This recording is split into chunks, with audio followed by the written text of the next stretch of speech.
From Wish TV and the All Indiana Podcast Network, this is the News 8 Daily 8 Podcast, a Wish TV News 8 update. Hello, I'm Jeremy Jenkins, and this is your News 8 Daily 8 Podcast for Tuesday, May 20th. We begin on the Near East Side, where police say an off-duty officer from Anderson exchanged gunshots with car theft suspects. Police initially said a person was shot on Woodruff Place Drive West near Arsenal Tech High School, but IMPD later said that was not the case. Anderson police then said an off-duty officer suffered minor injuries while trying to recover his personal vehicle that had been stolen. IMPD says another person was with that officer at the time. Arsenal Tech was briefly placed on lockdown while police searched for two suspects in the area. IMPD says they are still looking for those suspects.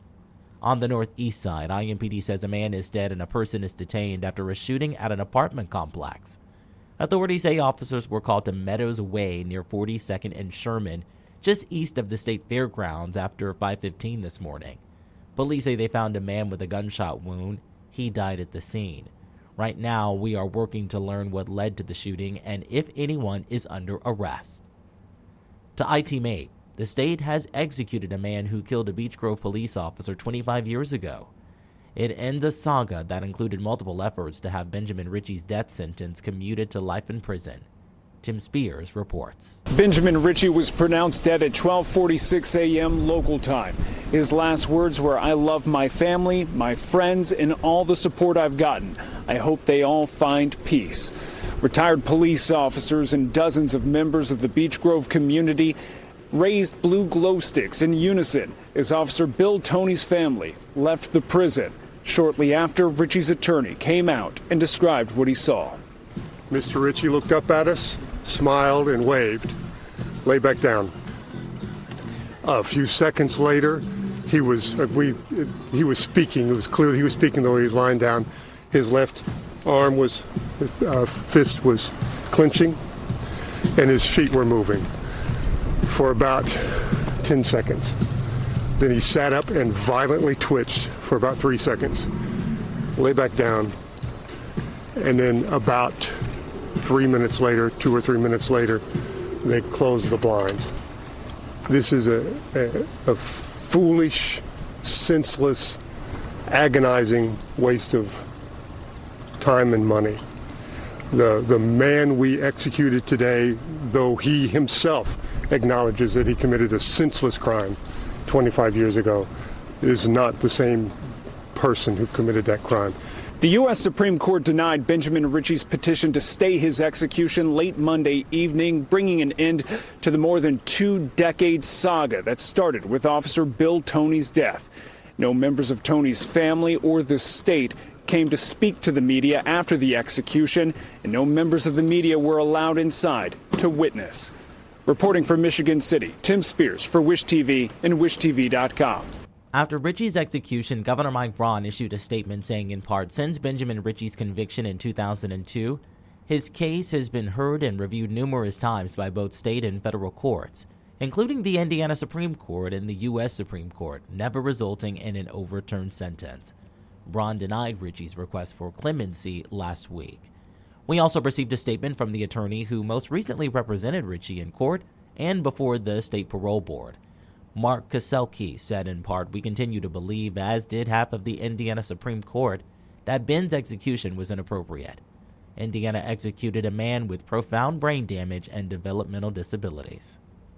Let's talk sports. Indiana Fever star Caitlin Clark says it was too loud during Saturday's game for her to hear any comments from fans, racial or not, directed at Chicago Sky's Angel Reese.